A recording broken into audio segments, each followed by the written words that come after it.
Bonjour.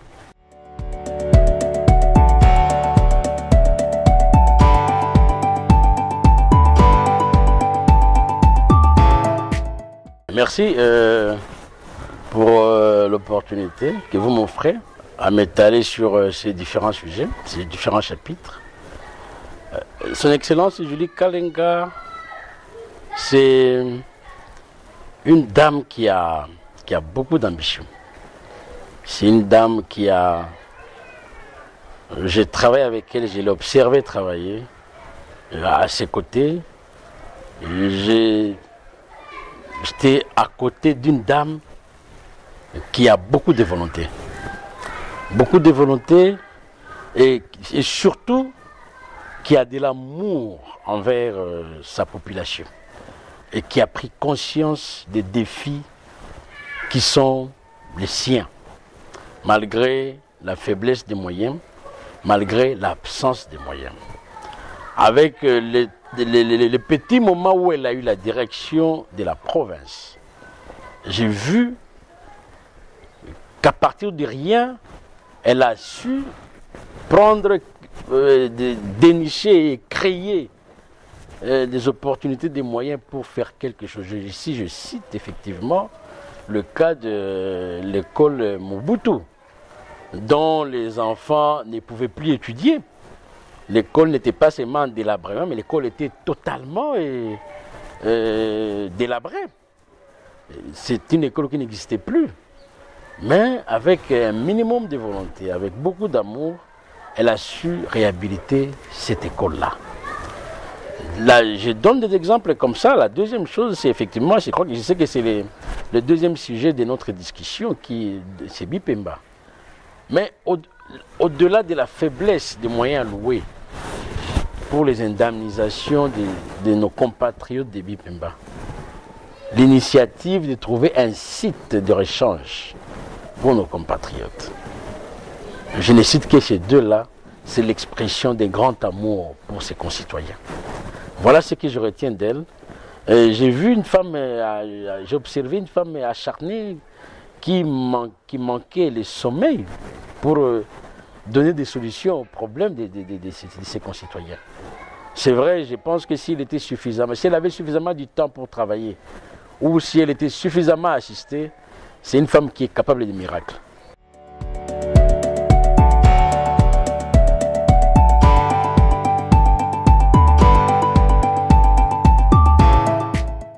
Oui, elle ne dormait pas. Cette femme ne dormait pas, elle ne restait pas au bureau. Cette femme a fait de tous les projets de travaux publics initiés par le gouvernement central son cheval de bataille. Elle ne dormait pas. Elle a joué un rôle policier qui est très appréciable et qui était très apprécié par ses concitoyens. Je pense que le peuple Kasaï est témoin. Moi, personnellement, je ne peux pas épiloguer longtemps là-dessus. Elle a su, il y a même elle a su réveiller les gens qui dormaient. Elle a commencé à monitorer même tous les projets initiés par le chef de l'État en province pour que les gens ne dorment pas, pour que les gens travaillent d'arrache-pied et travaillent dans le délai et travaillent efficacement, donner des résultats escomptés.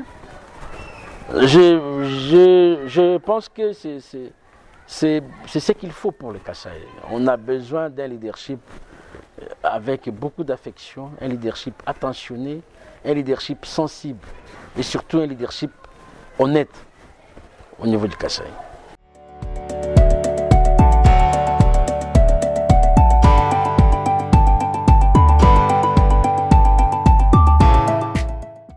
Bon, c'est quand même dommage parce que je pense que si elle pouvait quelque chose, elle aurait empêché ça. La manière dont ces deux péages ont été repris par le FONER, c'était fait au forceps. Et quand Mme Julie a pris la décision de suspendre la gestion des péages par FONER, c'était avec raison. Le chef de l'État, je le cite, son Excellence Antoine Félix Tshisekedi Tshilombo. Moi j'aime bien quand il dit l'intérêt général, l'intérêt de mon peuple, c'est la loi suprême. Ça, c'est... Je crois que Madame Julie s'est inspirée également de cela. Vous savez, nous sommes dans une province, je suis tenté de dire une province qui est totalement déshéritée sur le plan financier. Je peux me rentrer à la genèse parce que la manière dont ces 2 points de péage ont été, et bien entendu, entre guillemets, au regard de la loi, remis à la gestion de Foner, du temps de l'ancien gouverneur. Je préfère ne pas citer les noms. Sans des analyses préalables. C'est vrai, ça va de soi au regard de la loi que Foner gère le point de péage d'intérêt national. Ça, c'est la loi.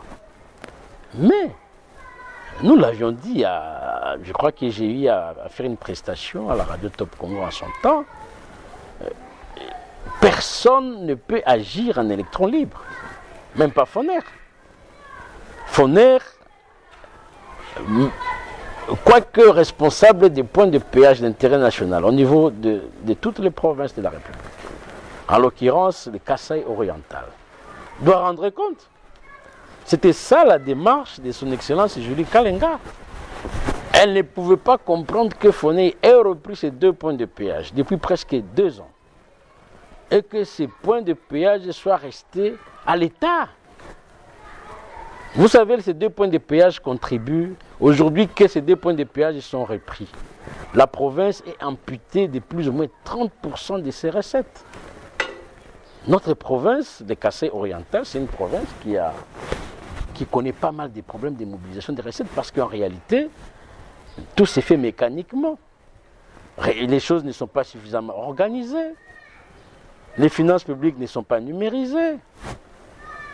Difficulté de collecte des moyens ou des recettes. Difficulté des contrôles existent également parce qu'en réalité, les instruments, nous manquons des instruments modernes pour à la fois collecter, gérer, mais aussi contrôler.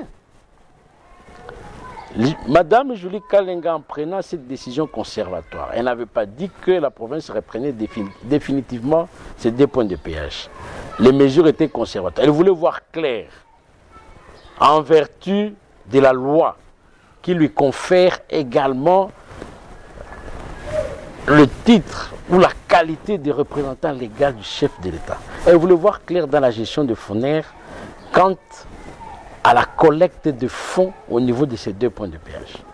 C'est dommage qu'on ait profité de son absence et qu'on ait profité de cette neutralisation pour récupérer de façon, moi je dis, bon, excusez-moi, mais au forceps. Mais c'est au détriment du peuple kasaïen. Parce qu'aujourd'hui, les finances de la province du Kasaï oriental vont en pâtir. C'est plus ou moins 30% des recettes qui sont parties. Alors qu'en réalité, nous avons eu des travaux avec les délégués des Foner qui sont arrivés en province autour de ces 2 points de péage. La province n'était pas opposée à rendre ces 2 points de péage à la gestion des Foner. Mais la province avait posé des préalables. Et qui sont des préalables qui sont totalement fondés. 18 mois de gestion sans qu'il n'y ait même une simple érection de toilettes au niveau de ces 2 points de péage. Attendez, de qui se moque-t-on? On se moque de ce peuple qui est déjà totalement méprisé, totalement... je ne sais pas. Et Maman Julie a pris la mesure du problème, du défi. Elle a dit au Foner, je prends telle mesure, mais faites ceci. Commencez la construction de ces 2 points de péage, je vous rends ces 2 points de péage. Moi, je pense c'était des décisions responsables d'une autorité qui a l'amour pour son peuple et qui veut également avoir un œil de la vigilance sur les finances publiques au niveau de la province.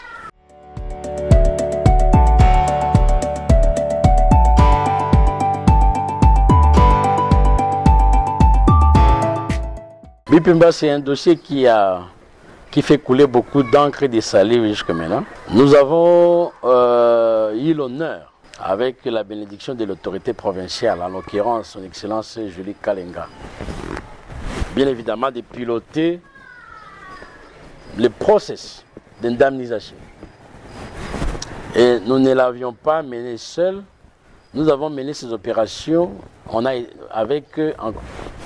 avec l'assistance des inspecteurs chevronnés de l'IGF. Ici, j'ai dit Inspection Générale des Finances. Déjà, dès l'entame du projet, nous avions été accompagnés par les inspecteurs de l'IGF qui avaient fait les déplacements du Kassa oriental en général, mais ils étaient avec nous en Mbujimaï.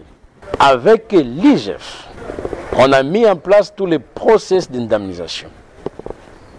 Et à mon départ de Mbujimaï, parce que maintenant je me trouve à Kinshasa pour des raisons familiales, nos compatriotes de Bipemba ont été indemnisés à concurrence de plus ou moins 85%.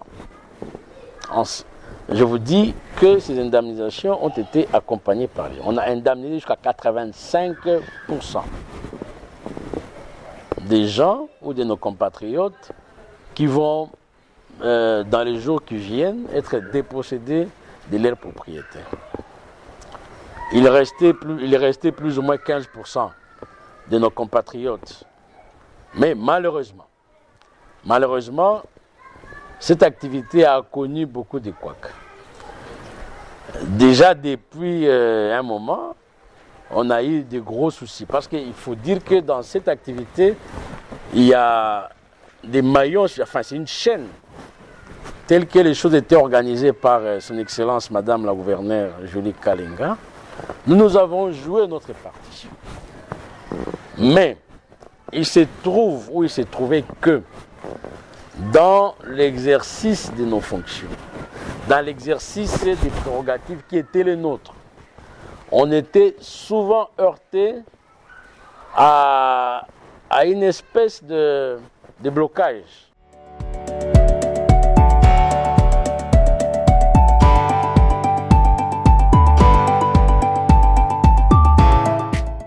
Mais bien sûr, parce que nous n'avions que le devoir de faire les alignements des dossiers. Après que autant de dossiers aient été calés ensemble avec l'IGF. Nous, on contrôlait la conformité des dossiers, vérifier effectivement les documents administratifs, mais aussi vérifier tous les paramètres fonciers des propriétés qui devraient être expropriées. Maintenant, arrivé au moment du paiement, c'est tout le temps qu'on était bloqué. Au niveau de l'autre maillon de la chaîne, c'était les mandataires de comptes, qui sont notamment l'actuel ministre faisant l'intérim du gouverneur. Je cite son nom, c'est M. Anania Mouzadi. Ensemble avec Madame Joël Tukala, ministre de la Justice, ministre provincial de la Justice. On pouvait remettre le dossier et le dossier pouvait traîner 1 mois, 2 mois. Le travail s'est arrêté depuis belle lurette. Ça fait 2 mois et demi que la commission n'exerçait plus. Parce que M. Anania a prétexté qu'il y aurait des problèmes dans les processus d'indemnisation. Il a créé une structure, une commission formelle ou parallèle en son bureau. Je n'ai aucune transmission, aucune visibilité de ce qui s'est passé là-bas. Et nous sommes aujourd'hui dans cette confusion où totalement cette activité qui a été plébiscitée par l'IGF, qui a été plébiscitité par certains d'autres responsables de la province, de la manière dont on l'a menée. Mais bon, voilà, on a été court-circuité par un monsieur qui avait ses propres idées derrière la tête. Mais aujourd'hui, je pense que cette question, il faut la lui poser. Parce que la commission a arrêté de travailler depuis un moment, on ne travaille pas. Mais on apprend ça et là qu'il y avait une commission qui a été mise en place. Il faut dire qu'il y a une commission illégale, parce qu'en réalité, M. Anania a outrepassé ses responsabilités, c'est un excès de pouvoir. Donc je ne sais pas exactement aujourd'hui répondre à une telle question. Si vous me posez la question à quel niveau vous êtes arrêté, ça je peux vous répondre.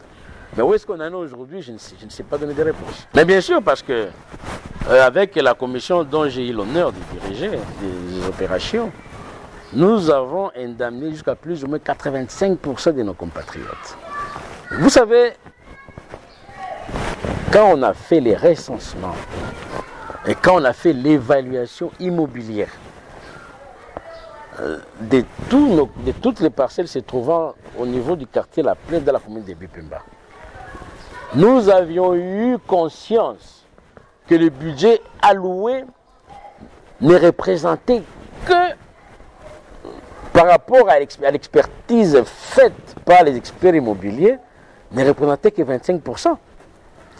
Mais par rapport à la mercurielle, qui est la norme légale qui existe, on était à 40%.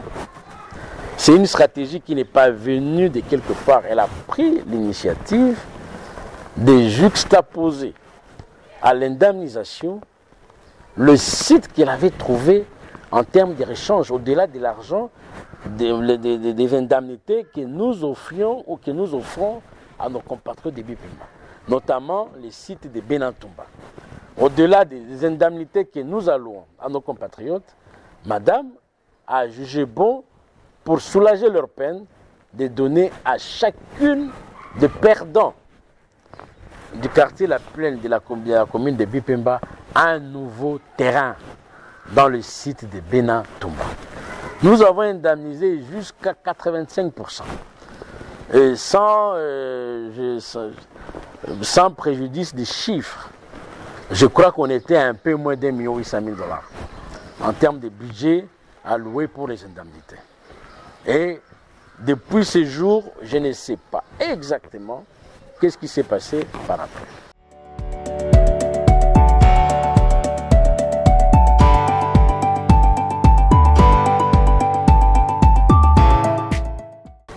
Bien, je ne sais pas vous dire exactement parce que je ne suis pas mandataire du compte, mais je peux extrapoler.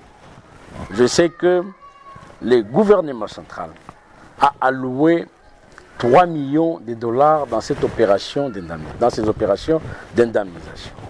De ces 3 millions, il y avait 2 500 000 pour les comptes indemnités et 500 000 dollars comme frais de gestion. Les frais, à part frais de gestion, il faut entendre le frais administratif et le frais de démolition.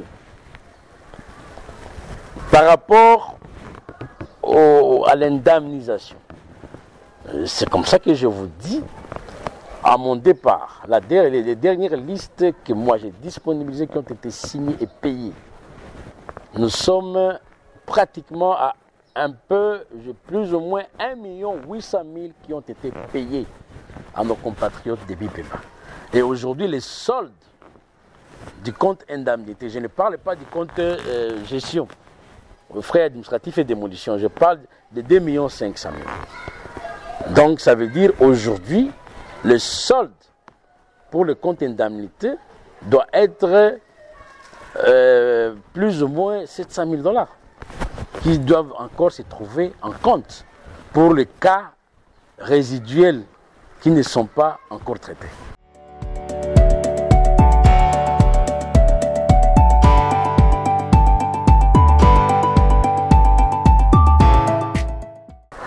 J'ai envie de rire. J'ai vraiment envie de rire.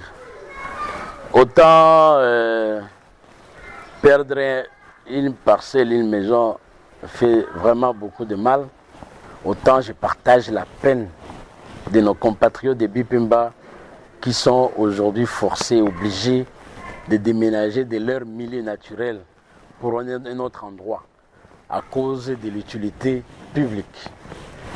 M. Wilonja n'a jamais géré les fonds. M. Wilonja n'a géré que les processus d'indemnisation.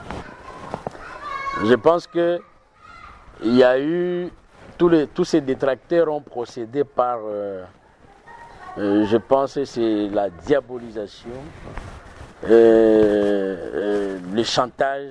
Il faut comprendre que ça rentre dans une logique de nuisance. Des nuisances.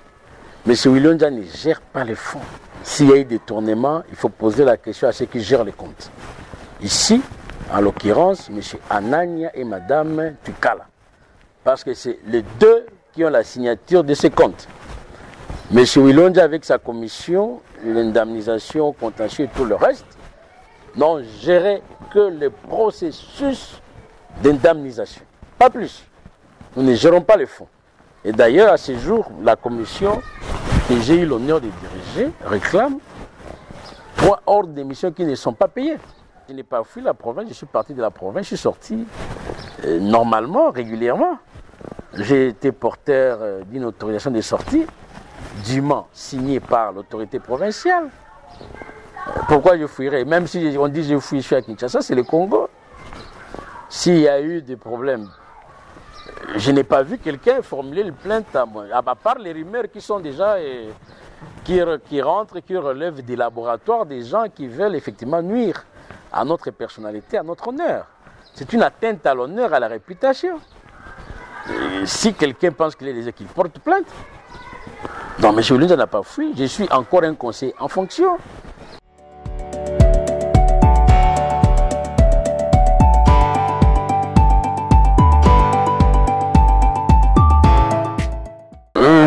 Je ne sais pas de quoi vous parlez, je n'ai pas géré les fonds. Je vous ai dit que ici j'ai extrapolé par rapport au compte indemnité. Je sais plus ou moins vous donner les chiffres parce que je sais que le budget indemnité était de 2 500 000. Suivant les listes, suivant les opérations de calcul que nous avions effectuées, je sais ce qui a été payé, combien a été payé, combien reste dans le compte. La partie gestion, ça veut dire la partie des frais administratifs qui comprennent les frais de l'administration et les démolitions. M. Wilonja ne gère pas le fonds. Posez la question à M. Anania et à Mme Tukala. Et ils sont mieux placés pour vous dire qu'ils sont partis, c'est faux. Et d'ailleurs, Anania a repris, aujourd'hui, il fait office, il fait l'intérim, c'est un ministre qui fait l'intérim du gouverneur. Je crois qu'aujourd'hui, il a tous les leviers pour vérifier où sont partis 50 000. Il est mieux placé pour vous répondre. M. Wilonja ne gère pas les fonds.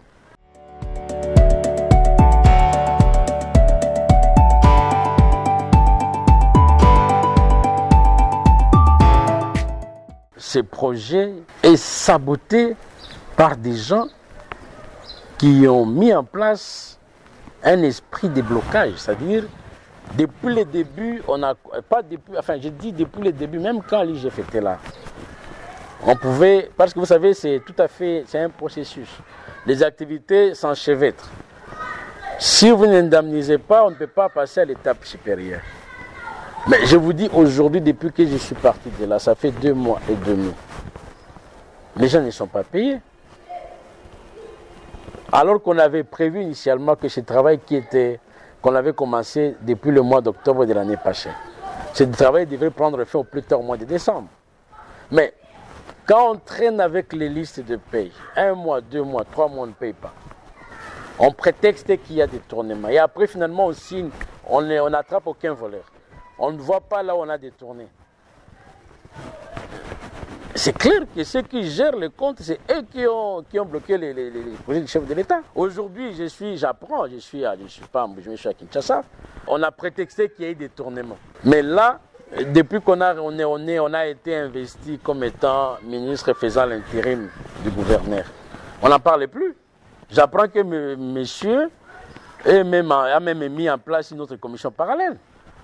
Et comme il est bloqué, parce qu'il avait demandé même la base de données, on lui a remis cette base de données, mais ne sachant pas interpréter les statistiques, il essaie d'approcher les quelques membres de la commission dont j'ai eu l'honneur de diriger pour lui expliquer comment est-ce qu'on a procédé au calcul. Parce qu'en fait, il veut mettre en place une autre commission pour continuer les cas résiduels à traiter.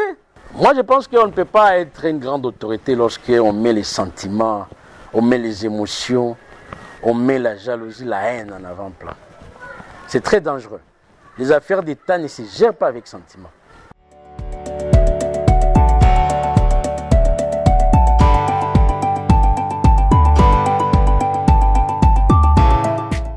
Je ne voudrais vraiment pas ici aller à l'extrême même de mon langage. Je préfère vraiment me réserver. Mais je pense que M. Anania, qui fait l'intérim du gouverneur, n'a pas toute la lucidité pour gérer les cas, les situations qui restent. Parce qu'en réalité, il faut comprendre que quand on parle des procès de Bipemba, il ne s'agit pas seulement de l'indemnisation. Nous avions 3 phases. Il y a eu les recensements, et les recensements et évaluation immobilière. Il y a eu l'indemnisation, mais aussi il y a eu la distribution des parcelles. On a fait, la première phase a été complètement finie. La deuxième n'est pas finie parce qu'elle est court-circuitée. Et la troisième, je ne sais même pas comment est-ce qu'elle va arriver. Je pense qu'il faut laisser, s'il y a un conseil à donner à M. Anania, il doit laisser cette affaire être gérée par les prochains exécutifs. Il doit éviter de faire les forcings, parce que je sais, je suis le concepteur. J'ai conçu, j'ai organisé, j'ai mis en œuvre ces processus. Et je sais qu'il risque de créer de la confusion, même avec les quelques cas qui restent. Parce qu'en réalité, aujourd'hui, il ne veut pas se référer à la commission qui a été mise en place par son excellence Julie Kalenga. Par haine, par antipathie. Donc, il doit savoir que ce n'est pas une affaire de famille, ce n'est pas une affaire de coterie, c'est une affaire d'État. C'est une affaire d'État et je pense personnellement que monsieur n'a pas toute la lucidité pour continuer ce processus. Il doit s'abstenir complètement et laisser la manche qui reste au prochain exécutif qui est en train d'arriver, qui sera installé bientôt.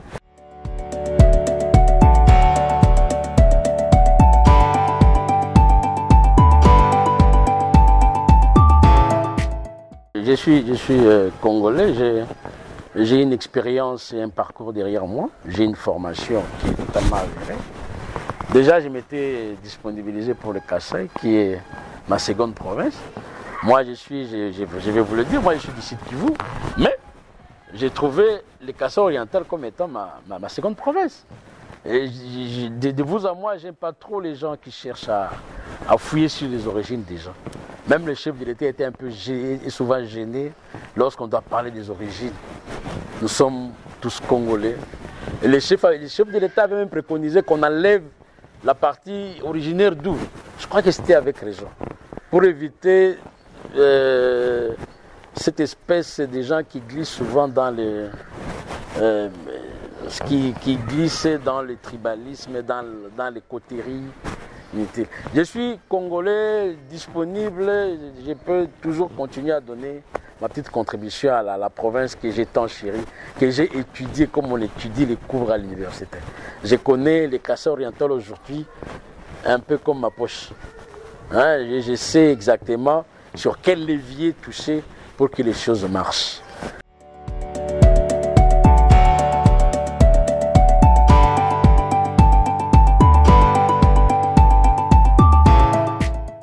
Et je pense que pour les prochains exécutifs, le Kasaï a besoin de dirigeants intelligents, sages et surtout intègres pour que ça avance.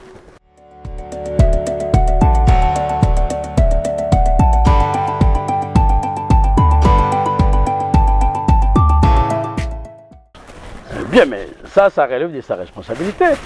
Moi, j'ai appris un peu plus que ça. On me dit, bon, Madame Julie ne voulait pas payer les gens. Vous savez, ça relève de la démagogie. La Cour des comptes arrive en province. On gèle toutes les dépenses. Et pendant ce temps, il s'en est suivi un processus d'accumulation de recettes. Et vous arrivez, vous trouvez les caisses sont plus ou moins renflouées. Et il ne faut pas se targuer ou se taper la poitrine en disant qu'on a fait X, Y, Z choses pour cet argent. Hein? Vous savez, quand on est leader, on est autorité, on est responsable. Il faut avoir de l'honnêteté intellectuelle. Il faut reconnaître, il faut savoir, pour évoluer, il faut savoir marcher sur les plates, enfin, marcher sur les œuvres des autres et reconnaître qu'avant moi, il y a eu des gens. Évitons de la démagogie. S'il a trouvé de l'argent, c'est parce qu'en réalité, c'est l'administration Julie qui a travaillé là-dessus. Et l'argent accumulé a résulté tout simplement de ces moments où on a gelé les dépenses de la province, pendant que la Cour des comptes exerçait sa mission de contrôle.